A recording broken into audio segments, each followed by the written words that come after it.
எல்லாருக்கும் வணக்கம். இது உங்கள் ஸ்டடி வித் தர்ஷன் சேனல். நம்ம இந்த வீடியோவில் பாரிஸ் ஒலிம்பிக் போட்டிகள் பற்றி பார்க்க போகிறோம். ஸோ இப்போ தான் ஆகஸ்ட் 11 பாரிஸ் ஒலிம்பிக் போட்டி நடைபெற்று முடிஞ்சிருக்கு. ஸோ இந்த போட்டி எங்கே நடைபெற்றது, இது எத்தனையாவது பதிப்பு, எத்தனை போட்டியாளர்கள் பங்கேற்றாங்க, நம்ம இந்தியா எத்தனை மெடல் வின் பண்ணியிருக்கு, ஒலிம்பிக் பதக்கப்பட்டியலில் நம்ம இந்தியா எத்தனையாவது இடத்துல இருக்குது, இதில் மெடல் வின் பண்ண இந்திய வீரர்கள் எந்தெந்த போட்டிகளில் வின் பண்ணாங்க, இந்த மாதிரியான முக்கியமான டீட்டெயில் தான் இந்த வீடியோவில் பார்க்க போகிறோம். ஸோ ரொம்ப ரொம்ப இம்பார்ட்டன்ட். ஸோ நீங்கள் ஒவ்வொரு விஷயத்தையுமே நல்ல கவனமாக கவனிக்கலாம். ஸோ இப்போது ஸ்டார்ட் பண்ணலாம். ஃபஸ்ட்டு கொஸ்டின், 2024 கோடைகால ஒலிம்பிக் போட்டியை எந்த நாடு நடத்தியது? ஸோ ஒவ்வொரு தடவை போட்டியை பார்த்தீங்கன்னா ஒரு நாடு வந்து ஹோஸ்ட் பண்ணுவாங்க. இந்த வருஷம் இந்த ஒலிம்பிக் போட்டியை எந்த நாடு ஹோஸ்ட் பண்ணது அப்படின்னா பிரான்ஸ் நாடு. ஸோ நம்ம பாரிஸ் ஒலிம்பிக் போட்டினாலே தெரியும், பாரிஸ் எங்கே இருக்குது, ஃப்ரான்ஸில் இருக்குது. ஸோ பிரான்ஸ் நாட்டின் பாரிஸில் ஒலிம்பிக் போட்டி நடைபெற்றிருக்கு. ஃப்ரான்ஸ் தான் அதை ஹோஸ்ட் பண்ணியிருக்கு. ஸோ இந்த வருஷம் நடைபெற்றது எத்தனையாவது பதிப்பு அப்படின்னு கேட்டிங்கன்னா 33வது பதிப்பு. 33வது கோடைகால ஒலிம்பிக் போட்டி தான் பாரிஸில் நடைபெற்றிருக்கு. எந்த நாள்லேருந்து இது நடைபெற்றது அப்படின்னா ஜூலை மாதம் 26 இப்போது ஆகஸ்ட் 11 வரைக்கும் இந்த போட்டியானது நடைபெற்றது. ஸோ இந்த கோடைகால ஒலிம்பிக் போட்டிங்கிறது பார்த்தீங்கன்னா இந்த வருஷம் எந்த தீமில் நடைபெற்றிருக்கு? 33வது ஒலிம்பிக் போட்டிங்கிறது கேம்ஸ் வைட் ஓப்பன் அப்படிங்கிற தீமில் தான் நடத்திருக்காங்க. ஸோ இந்த வருஷம் மஸ்காட், அதாவது ஒலிம்பிக் சின்னம் என்ன, பாரிஸ் ஒலிம்பிக் போட்டியோட சின்னம் என்ன, மஸ்காட் என்ன அப்படின்னா ஃபிரிஜியன் கேப் அப்படிங்கிறது. அதாவது பார்த்தீங்கன்னா இது ஒரு கேப், தொப்பி தான். ஃபிரிஜியன் கேப் அப்படின்னு சொல்லுவாங்க. இந்த மாதிரி இருக்கும் தொப்பி. ஸோ இந்த மாதிரி ஒரு சைடு முனையிலலாம் பார்த்தீங்கன்னா கொஞ்சம் வளைஞ்ச மாதிரி இருக்கும். இதான் ஃபிரிஜியன் கேப். ஸோ இந்த கேப் தான் இந்த வருஷம் வந்து இந்த பாரிஸ் ஒலிம்பிக் போட்டிக்கான மஸ்காட் சின்னம். அடுத்து ஒலிம்பிக்ஸ் பார்த்தீங்கன்னா 4 ஆண்டுகளுக்கு ஒரு முறை நடத்தப்படுது. லாஸ்ட் 2020 ஒலிம்பிக் போட்டி வந்து டோக்கியோவில் நடைபெற்றது. 2024 ஒலிம்பிக் போட்டி இப்போ பாரிஸில் நடைபெற்றிருக்கு. ஒலிம்பிக்ஸுடைய பிறப்பிடமாக கருதப்படுவது எது அப்படின்னு கேட்டிங்கன்னா கிரீஸ். இரண்டாவது கேள்வி, பாரிஸ் ஒலிம்பிக் போட்டியில் புதிதாக சேர்க்கப்பட்ட விளையாட்டு என்ன? Answer option C, break dancing அப்படின்னு சொல்லுவாங்க. பிரேக்கிங் தான் இந்த பாரிஸ் ஒலிம்பிக் போட்டியில் புதுசாக வந்து சேர்த்துருக்காங்க. ஸோ மற்றும் என்னென்ன ஸ்போர்ட்ஸ் எல்லாம் வந்து இந்த பாரிஸ் ஒலிம்பிக் போட்டியில் புதுசாக சேர்த்துருக்காங்க அப்படின்னு பார்க்கும்போது ஃபஸ்ட்டு வந்து பிரேக் டான்சிங் வந்து சேர்த்துருக்காங்க. அடுத்து ஸ்போர்ட்ஸ் கிளைம்பிங். ஸோ செவத்தில் பார்த்தீங்கன்னா ஒரு இது மாதிரி பிடிச்சிட்டு ஏறுவாங்க இல்லையா, அதான் ஸ்போர்ட்ஸ் கிளைம்பிங். அடுத்து சர்ஃபிங், அடுத்து ஸ்கேட் போர்டிங். இந்த விளையாட்டுகள் வந்து பாரிஸ் ஒலிம்பிக் போட்டியில் புதிதாக சேர்க்கப்பட்டிருக்கு. அடுத்து தேர்ட் கொஸ்டின், பாரிஸ் ஒலிம்பிக் போட்டியில் அதிக பதக்கங்களை வென்ற நாடு எது? Answer option A, America. So America தான் இந்த வருஷம் நடைபெற்ற இந்த பாரிஸ் ஒலிம்பிக் போட்டியில் அதிகமான பதக்கங்களை வென்றிருக்கு. 2வது இடத்துல சீனா, 3வது இடத்துல ஜப்பான், 4வது இடத்துல ஆஸ்திரேலியா இருக்குது. ஸோ எவ்வளோ பதக்கங்கள் வென்றிருக்கு அப்படின்னு சொல்லிட்டு பார்க்கலாம். அமெரிக்கா பார்த்தீங்கன்னா 126 பதக்கங்கள் வென்றிருக்கு மொத்தமாக. ஸோ இதில் வந்து 40 தங்கப்பதக்கம், 44 வெள்ளி பதக்கம், 42 வெண்கல பதக்கம் சொல்லிட்டு மொத்தமாக அமெரிக்கா 126 பதக்கங்களை வென்றிருக்கு. நெக்ஸ்ட் பார்த்தீங்கன்னா சீனா எத்தனை பதக்கங்கள்? 91 பதக்கங்கள். 40 தங்கப்பதக்கம், 27 வெள்ளி பதக்கம், 24 வெண்கல பதக்கம் சொல்லிட்டு மொத்தமாக 91 பதக்கங்களோட சீனா வந்து ஒலிம்பிக் பதக்கப்பட்டியலில் 2வது இடத்த பிடிச்சிருக்கு. நெக்ஸ்ட் 3வது இடத்துல இருக்கக்கூடிய நாடு எதுனா ஜப்பான் பார்த்தீங்கன்னா மொத்தமாக 45 பதக்கங்கள் வென்றிருக்கு. 20 தங்கம், 12 வெள்ளி, 13 வெண்கல பதக்கம் வென்றிருக்கு. 4வது இடத்துல ஆஸ்திரேலியா 53 பதக்கங்கள் வென்றிருக்கு. ஸோ இது பார்த்தீங்கன்னா நீங்கள் கேட்கலாம், ஜப்பான் 45 தான் வின் பண்ணியிருக்கு, ஆஸ்திரேலியா வந்து 53 வின் பண்ணியிருக்கு, ஏன் வந்து ஆஸ்திரேலியா தேர்ட் பிளேஸ் கிடையாது அப்படின்னு சொல்லிட்டு. ஸோ தங்கப்பதக்கம் அதிகமான எண்ணிக்கை எங்கே இருக்குது? ஜப்பான் தான் அதிகமான தங்கப்பதக்கங்கள் வென்றிருக்கு. ஸோ ஆஸ்திரேலியா 18 பதக்கங்கள் தான் வென்றிருக்கு. ஸோ அதனால தான் ஜப்பான் வந்து தேர்ட் பிளேஸ், ஆஸ்திரேலியா வந்து 4th பிளேஸ். அடுத்து நம்ம இந்தியா இந்த பாரிஸ் ஒலிம்பிக் போட்டியில் பதக்கப்பட்டியலில் எத்தனையாவது இடத்துல இருக்குது அப்படின்னு கேட்டிங்கன்னா 71வது இடத்துல இருக்குது. ஸோ நம்ம இந்தியா பார்த்தீங்கன்னா இந்த பாரிஸ் ஒலிம்பிக் போட்டியில் ஒரே ஒரு வெள்ளி பதக்கம், 5 வெண்கல பதக்கம் சொல்லிட்டு மொத்தமாக 6 பதக்கங்கள் வின் பண்ணி 71வது இடத்துல இருக்குது இந்த பாரிஸ் ஒலிம்பிக் போட்டிக்கான பதக்கப்பட்டியலில். 4வது கேள்வி, பாரிஸ் ஒலிம்பிக் போட்டியில் இந்தியாவிலிருந்து எத்தனை வீரர்கள் பங்கேற்றனர்? ஆன்சர் ஆப்ஷன் சி, 117 வீரர்கள் பங்கேற்றிருக்காங்க. ஸோ இந்த ஒலிம்பிக் போட்டி, பாரிஸ் ஒலிம்பிக் போட்டியில் இந்தியாவிலேருந்து எத்தனை பேர் பங்கேற்றாங்கன்னா 117 விளையாட்டு வீரர் மற்றும் வீராங்கனைகள் வந்து பங்கேற்றிருக்காங்க. ஸோ மொத்தமாக இந்த பாரிஸ் ஒலிம்பிக் போட்டியில் பார்த்தீங்கன்னா 10,500 பேர் வந்து பங்கேற்றாங்க. எத்தனை நாடுகளை சேர்ந்த வீரர்கள் பங்கேற்றாங்க அப்படின்னா 206 நாடுகள். ஸோ 206 நாடுகள் 10,500 போட்டியாளர்கள் பங்கேற்றிருக்காங்க. எத்தனை விளையாட்டுகள் இந்த போட்டி நடைபெற்றது அப்படின்னா 32 விளையாட்டுகள் 329 பிரிவுகளில் பார்த்தீங்கன்னா போட்டிகள் நடத்தப்பட்டது. ஸோ பார்த்தீங்கன்னா இந்த பாரிஸ் ஒலிம்பிக் போட்டியில் தான் இந்த ஒலிம்பிக் வரலாற்றிலே ஃபஸ்ட்டு வீரர்கள் மற்றும் வீராங்கனைகள் வந்து சம அளவில் பங்கேற்றிருக்காங்க. மொத்த பேர் வந்து 10,500 பேர்னு சொல்லி பார்த்தோம். சம அளவில் 5,250 வீரர்கள் 5,250 வீராங்கனைகள் வந்து சம அளவில் பங்கேற்றிருக்காங்க. இந்த பாரிஸ் ஒலிம்பிக் போட்டியில் தான் இது முதன்முறையா. மேலும் பார்த்தீங்கன்னா பெண்களே வந்து ஃபஸ்ட்டு இந்த பாரிஸ் ஒலிம்பிக் போட்டியில் தான் ஃபஸ்ட்டு வந்து பங்கேற்க ஆரம்பித்தாங்க. அதாவது 124 ஆண்டுகளுக்கு முன்னாடி பார்த்தீங்கன்னா 1900 பாரிஸில் நடைபெற்ற ஒலிம்பிக் போட்டியில் தான் பெண் போட்டியாளர்கள் முதல்ல ஒலிம்பிக்கில் வந்து அறிமுகப்படுத்தப்பட்டிருக்காங்க. ஸோ அப்போ பார்த்தீங்கன்னா 22 வீராங்கனைகள் வந்து பாரிஸ் ஒலிம்பிக்கில் பங்கேற்றிருந்தாங்க. நெக்ஸ்ட் இந்தியாவிலேருந்து எத்தனை போட்டியாளர்கள் இந்த பாரிஸ் ஒலிம்பிக்ல பங்கேற்றாங்க அப்படின்னு கேட்டீங்கன்னா 117 போட்டியாளர்கள். அதில் வந்து 70 பேர் வீரர்கள், 47 பேர் வந்து வீராங்கனைகள். நம்ம தமிழ்நாட்டிலேருந்து மொத்தமாக 117 பேர் வந்து நம்ம இந்தியாவிலேருந்து பங்கேற்றிருக்காங்க ஒலிம்பிக்ல. நம்ம தமிழ்நாட்டிலேருந்து 17 பேர் வந்து பங்கேற்றிருப்பதாக தெரிவிச்சிருக்காங்க. நெக்ஸ்ட் பொறுத்துக. பாரிஸ் ஒலிம்பிக் போட்டியில் பதக்கம் வென்றவர்களை வந்து பொறுத்துக அப்படின்னு சொல்லி கொடுத்துருக்கு. ஸோ பொருத்தணும். ஸோ ஃபஸ்ட்டு அவங்களுடைய இங்கே வந்து வீரர் மற்றும் வீராங்கனைகள் நேம் இருக்குது, அவங்களுக்கு சம்மந்தமான ஸ்போர்ட்ஸ் இங்கே இருக்குது. ஸோ பொருத்தலாமா? ஆன்சர் பார்க்கலாம். மானுபாக்கர் என்னது? துப்பாக்கி சுடுதல் வீராங்கனை தான் மானுபாக்கர். ஸோ ஃபஸ்ட்டுக்கு வந்து 2. அடுத்து நீரஜ் சோப்ரா பார்த்தீங்கன்னா ஈட்டி எறிதல் வீரர். ஸோ அப்போ 1 2 1. அமன் ஷெராவத் வந்து மல்யுத்த வீரர் 4. ஹர்மன்பிரீத் சிங் வந்து ஹாக்கி வீரர். ஹாக்கி அணியுடைய கேப்டன் தான் Harmanpreet Singh. So 3. Answer option C 2143 தான் ஆன்சர். ஸோ இவங்கெல்லாம் என்னென்ன பதக்கங்கள் வின் பண்ணியிருக்காங்கன்னு பார்க்கலாம். ஸோ நம்ம இந்தியா பார்த்தீங்கன்னா மொத்தமாக 6 பதக்கங்கள் சொல்லி பார்த்தோம். 1 வெள்ளி 5 வெண்கலம் சொல்லிட்டு 6 பதக்கங்கள் வென்று 71வது இடத்துல பதக்கப்பட்டியல் இருந்தது அப்படின்னு சொல்லிட்டு பார்த்தோம். ஸோ அந்த 6 பதக்கங்கள் யார் வின் பண்ணியிருக்காங்க அப்படின்னு பார்க்கலாம். துப்பாக்கி சுடுதலில் மட்டுமே பார்த்தீங்கன்னா இந்த பாரிஸ் ஒலிம்பிக் போட்டியில் இந்தியா வந்து 3 வெண்கல பதக்கம் வென்றிருக்கு. ஸோ இந்த பாரிஸ் ஒலிம்பிக் போட்டியில் இந்தியாவுக்கு முதல் பதக்கத்தை வென்று தந்தவங்க யார் அப்படின்னா மானுபாக்கர் தான் ஃபர்ஸ்ட் மெடல் பாரிஸ் ஒலிம்பிக் போட்டியில் வின் பண்ணாங்க. அது வெண்கல பதக்கம். அது வந்து மகளிருக்கான 10 மீட்டர் ஏர் பிஸ்டல் பிரிவில் தான் அந்த வெண்கல பதக்கத்தை வென்று தந்தாங்க. நெக்ஸ்ட் அதே துப்பாக்கி சுடுதலில் கலப்பு பிரிவு, அதாவது 10 மீட்டர் ஏர் பிஸ்டல் கலப்பு அணிகள் பிரிவில் பார்த்தீங்கன்னா இந்திய வீராங்கனை மானுபாக்கர் மற்றும் சரப்ஜோத் சிங் ஆகியோர் கூட்டணி பார்த்தீங்கன்னா வெண்கலம் வென்றிருந்தாங்க. இது 2வது வெண்கலம். இன்னொன்று இந்த ஒலிம்பிக் போட்டியில் பார்த்தீங்கன்னா ஒரு இணையாக பதக்கம் வென்றது வந்து இவங்க தான் ஃபர்ஸ்ட் டைம். அடுத்து ஸ்வப்னில் குசேல். இவர் பார்த்தீங்கன்னா ஆடவருக்கான 50 மீட்டர் ரைஃபிள் 3 பொசிஷன்ஸ் பிரிவில் வந்து வெண்கல பதக்கம் வென்றிருக்காரு. ஸோ இந்த கேட்டகரியில் இந்தியாவுக்கு கிடைத்த முதல் பதக்கம் வந்து ஸ்வப்னில் குசேல் வென்றது தான். ஸோ இதுவும் வெண்கல பதக்கம். ஸோ மொத்தமாக 3 வெண்கல பதக்கம் வென்றிருக்கு துப்பாக்கி சுடுதலில். ஸோ இதில் சாதனைகள் பார்க்கும்போது துப்பாக்கி சுடுதலில் பதக்கம் வென்ற முதல் வீராங்கனை வந்து மானுபாக்கர் தான். அடுத்து ஒரு ஒலிம்பிக்கில் வந்து 2 பதக்கங்கள், இப்போ மானுபாக்கர் பார்த்தீங்கன்னா சிங்கிள் பிரிவு அப்புறம் மிக்ஸ்டு டீம் 2லேயுமே பார்த்தீங்கன்னா வெண்கல பதக்கம் வென்றிருக்காங்க. ஸோ அதனால் ஒரு ஒலிம்பிக் போட்டியில் 2 பதக்கங்களை வென்ற, சுதந்திரத்துக்கு அப்புறமா ஒரு ஒலிம்பிக் போட்டியில் 2 பதக்கங்களை வென்ற முதல் வீராங்கனை வந்து மானுபாக்கர் தான். அடுத்து முதல் இணை இந்த பிரிவில் பார்த்தீங்கன்னா துப்பாக்கி சுடுதலில் மிக்ஸ்டு டீமில் வந்து இந்தியாவுக்கு கிடைத்த முதல் பதக்கம் வந்து இந்த வெண்கல பதக்கம். ஸோ இதெல்லாம் சாதனைகள். நெக்ஸ்ட் ஈட்டி எறிதலில் பார்த்தீங்கன்னா நீரஜ் சோப்ரா வெள்ளி பதக்கம் வென்றிருக்காரு. ஸோ இதுக்கு முன்னாடி டோக்கியோ ஒலிம்பிக்கில் நீரஜ் சோப்ரா தங்க பதக்கம் வென்றிருப்பாரு. ஸோ ஆனால் இந்த போட்டியை பொறுத்த வரைக்கும் பாரிஸ் ஒலிம்பிக்கில் பார்த்தீங்கன்னா நீரஜ் சோப்ரா வந்து 80.45 மீட்டர் தூரத்திற்கு ஈட்டி எறிந்து வெள்ளி பதக்கம் வென்றிருக்காரு. அடுத்து பார்த்தீங்கன்னா பாகிஸ்தான் வீரர் தான் இந்த ஈட்டி எறிதலில் வந்து தங்கம் வென்றிருப்பார். அவர் பார்த்தீங்கன்னா 92.97 மீட்டர் தூரத்திற்கு ஈட்டி எறிந்து ஒலிம்பிக் சாதனையோட இவர் வந்து இந்த தங்க பதக்கத்தை வென்றிருக்காரு. ஸோ இதன் மூலமாக பாகிஸ்தான் பார்த்தீங்கன்னா ஒரே ஒரு பதக்கம் தான், அது ஒரு தங்க பதக்கம். பதக்கப்பட்டியலில் 62வது இடத்த பிடிச்சிருக்கு பாகிஸ்தான். நம்ம இந்தியா வந்து 71வது இடத்த பிடிச்சிருக்கு பதக்கப்பட்டியலில், நம்ம ஏற்கனவே பார்த்தோம். அடுத்து ஹாக்கி. ஸோ இந்திய ஹாக்கி அணி பார்த்தீங்கன்னா இந்த ஒலிம்பிக் போட்டியில் வெண்கல பதக்கம் வென்றிருக்காங்க. லாஸ்ட்டாக நடந்த டோக்கியோ ஒலிம்பிக் போட்டியிலுமே இந்திய ஹாக்கி அணி வந்து வெண்கல பதக்கம் வென்றிருப்பாங்க. ஸோ லாஸ்ட்டாக பார்த்தீங்கன்னா வெண்கல பதக்கத்துக்கான சுற்றுல இந்தியா வந்து ஸ்பெயின் அணியை வீழ்த்தி தான் இந்த வெண்கல பதக்கத்தை வென்றிருந்தது.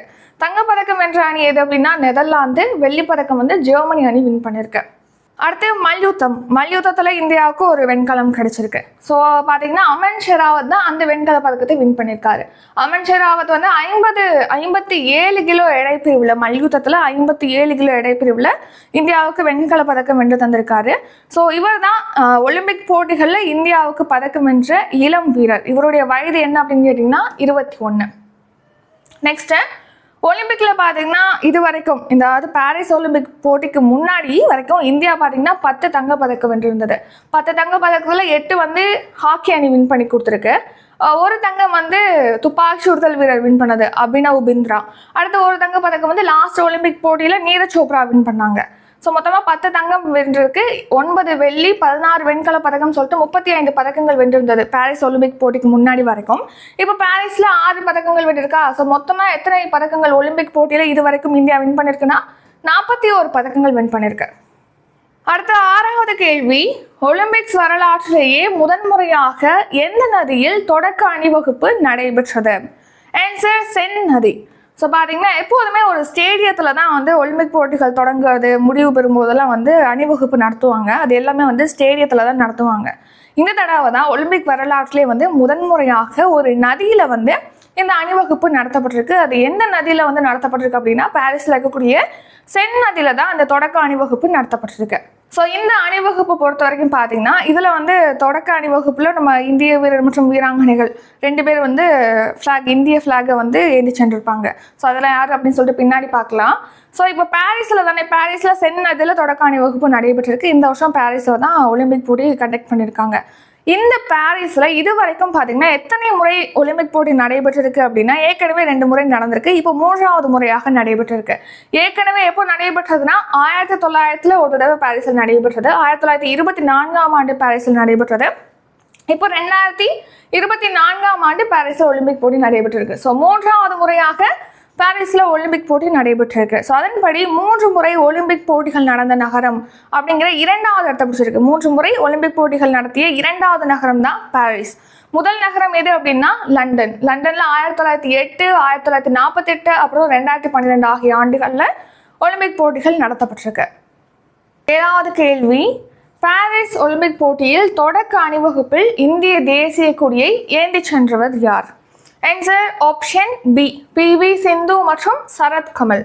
ஸோ பார்த்தீங்கன்னா பேட்மிண்டன் வீராங்கனை PV சிந்து மற்றும் டேபிள் டென்னிஸ் வீரர் சரத் கமல் ஆகியோர் தான் இந்த நடைபெற்ற பாரிஸ் ஒலிம்பிக் போட்டியில் தொடக்க அணிவகுப்பு சென் நதியில் நடைபெற்றதுன்னு சொல்லி பார்த்தோம். அந்த தொடக்க அணிவகுப்பில் இந்திய தேசிய கொடியை வந்து ஏந்தி சென்றிருக்காங்க.